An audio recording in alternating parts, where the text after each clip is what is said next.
The Goldberg drama since he retired is a mess. He appeared on Ariel Helwani and initially discussed preferring to have his retirement match on a PLE. In other words, would you have preferred a PLE? 100%. Because you get more time? Yeah, absolutely. Okay. They cut me off for freaking 20 seconds with the microphone in my hand, for God's sake. Yeah, I got 2 weeks, man. I got 2 weeks before I can really, spill the beans and, make my feelings kind of known about the entire rundown from the inception of the idea to its delivery. It was a little less than to be desired, but again, I'm not going to complain because not many people get that opportunity. Bill, I would have preferred to see Bret Hart have a longer prime and a match against Kurt Angle, but sadly, that wasn't the case for some reason. Speaking of injuries Goldberg caused, WWE ref Charles Robinson also revealed he suffered a cracked rib due to Goldberg's spear at Saturday Night's main event. Just had to take one more soul on his way out. Goldberg also went on to comment on the speculation that his retirement speech was cut short on purpose. So, they wouldn't do that to Taker, right? I don't think. They wouldn't. They're not going to do that to Cena. Cena's going around the world doing his retirement thing. Mine was just the World Heavyweight Championship match. And to be honest with you, and I'm going to catch hell for. I don't care. It was a World Heavyweight. Dude, I had World Heavyweight matches all the time. That doesn't do anything for me. It does, but make it different than just an angle. At least at the end, do something, say something. I don't know. It just felt a little for me. That's all. In this interview, he seems very clearly upset and a little sour, I think it's safe to say. Listen, man, the fact you even had this many accomplishments in this long a career not knowing how to wrestle is a miracle in of itself. Then, Seth Rollins spoke for the first time about his knee injury at Saturday Night's main event, which may see him out of action for an extended period of time. When I landed, I felt my knee kind of pop and buckle. We got out of the match and we moved forward. Monday, I was in Birmingham, Alabama, where our specialists are at. We tried to take a look at the knee through some imaging. It was a little too swollen, so we're going to take another look, hopefully in a week or two here in LA, to try to get some sort of firm diagnosis, and then we can go from there. I am not a doctor. I only know my body and what I feel, and what I feel is that this is going to be me out for an extended period of time. Then props to the host for actually checking in on Rollins as a human being. For this to happen to you, man, are you okay? Yeah, look, there's no good time to get injured. There's no this is the best time of year for this to happen, or, you're not being used very much, so, you can take a break. But this is not my first rodeo. I had a very serious knee injury, same knee actually back in 2015. I was in a much different state of mind at that point in my career, where I was still feeling like I needed to work to get to the top. Now I'm sort of at the top. It's nice to hear someone actually checking in on Seth instead of just saying, this is a work, this is a big work. But regardless of what it is, I hope Seth is doing okay and he can come back as healthy as possible. Then Trick Williams said this recently in an interview with PW Insider. He said, quote, I told Atlanta that I'm the greatest TNA champion of all time, and the audacity of that crowd to turn and say AJ Styles, completely disrespectful. There's only one way to get to the bottom of this. Give me AJ Styles. Let me prove myself. Let me show everybody how legit Trick Williams is. That's the one I want. Trick Williams versus AJ Styles. I think that's the most formidable opponent for someone like myself. All I'm saying is a trick shot counted into a Styles clash.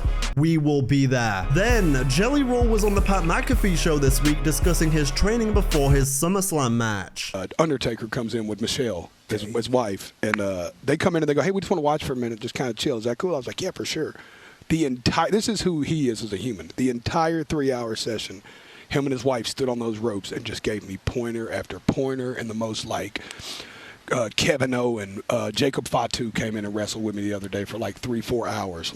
What? That's awesome. These dudes are like pouring into me. He also went on to say this. And I'm announcing this on your show. I have quietly been living in Orlando for about 3-4 weeks at the PC. I'm showing up every day like a piece of furniture over there. They can't kick me out of there, dude. I'm there from the moment they wake up till the closes almost. Well, that's exactly what the I'm Performance obsessed. Center, that's what the Performance Center is. It's not what I'd want Logan Paul, Randy Orton, or Drew McIntyre to be involved with at this SummerSlam, but I will say this. I always admire a celebrity coming into the wrestling business and taking it seriously. And Jelly looks great. He's clearly lost weight and is learning this business as much as he can. And I think there is all the chance in the world that he delivers something at SummerSlam. Look, I completely understand why people are frustrated, but I'm not going to judge him too hard until I've seen how he balls. Then, CM Punk got emotional as he got his deserved flowers from Rhea Ripley. That's wild. Younger me would be very, very happy and excited to see CM Punk back. Why do you say it that way? Because he was one of my favorites growing up. He was one that I used to watch all the time, and like the pipe bomb, like just watching you on the mic, and yeah, he's getting sweaty again. But like, I can't do this all day. You're gonna have to. Yeah, get used to it. This is the first one, my dude. I know. But like, yeah, just seeing like everything that unfolded in the last like year of CM Punk in WWE, I was just like upset to watch him go, and I really wanted him to come back. So if you told younger me that he would be back, and hell, I'd be sitting here talking about WWE Unreal with him, it'd be an absolutely wild experience for little me. She'd absolutely freak out. You gotta love it, man. Punker, we love you, and this entire generation was carved out of what you stood for and what you still stand for. Then, Nikki Bella explained on the Raw recap what happened at the end of her match with Chelsea Green. You may remember there was a slight hiccup with her finisher, and once you hear the answer, you say, oh, that makes sense. That I went and put Chelsea up in my old rack attack that broke my neck, and what was weird is I haven't hit that since 2016. So it was weird that I naturally turned her and put her up, and the slight second I go, this is what broke my neck. What am I doing? Wow. Yes. And I have not done, even when I came back from my broken neck, I never did that. I never once did that. So tonight it was very weird to me how so quickly and naturally I spinned her. And she said, she just was like, are you okay? But that was very, wild to me. Then going back to Goldberg for a second, still mildly bitter about his retirement, he said this. Let's just say I'm pissed off at the way I went out, I mean, because I put so much into it, and I don't feel as though the effort was reciprocated to put a stamp on what I accomplished. Again, you were lucky to make it this far and beat the guys you did, dude. Relax. Then, in a recent video, I spoke about the drama surrounding Travis Scott and the 2K25 DLC, but upon his disappearance, despite being rumored to be in the DLC and being involved with Cena's heel turn and the Mania Night 2 main event, via WrestleVote it was said Travis Scott was not a quick learner for the business. Color me shocked.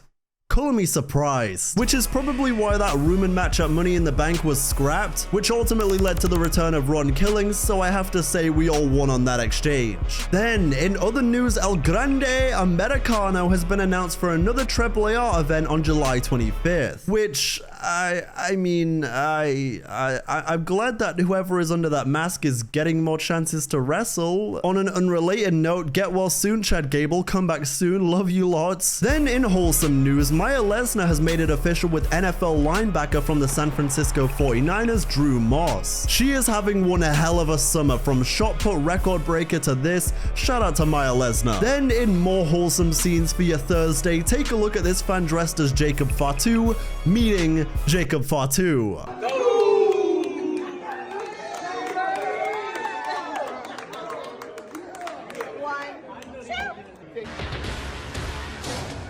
And then, in crazy news, CM Punk privately met with Vince McMahon and Triple H in 2018 to 2019 regarding a WWE return. A handshake agreement was made, but Punk says Vince ghosted him after that meeting. I said, what? No, sorry. What? There's an alternate universe where Punk never went to AEW first. Also, he's not really a man that deserves a compliment, but I can see why Vince ghosted Punk after he walked out. I get it. But equally, for a guy that goes ahead and constantly says, oh, well, I'm the one guy that puts bygones be bygones. I brought Hogan back despite everything. You couldn't have put this aside, really? But just imagine if around the time he returned in late 2019 on Backstage on Fox, he returned to TV too. Can you imagine if 2020 had no pandemic and it started off with CM Punk and Edge being actively back wrestling, along with Jeff Hardy there too? Holy mother of pearl.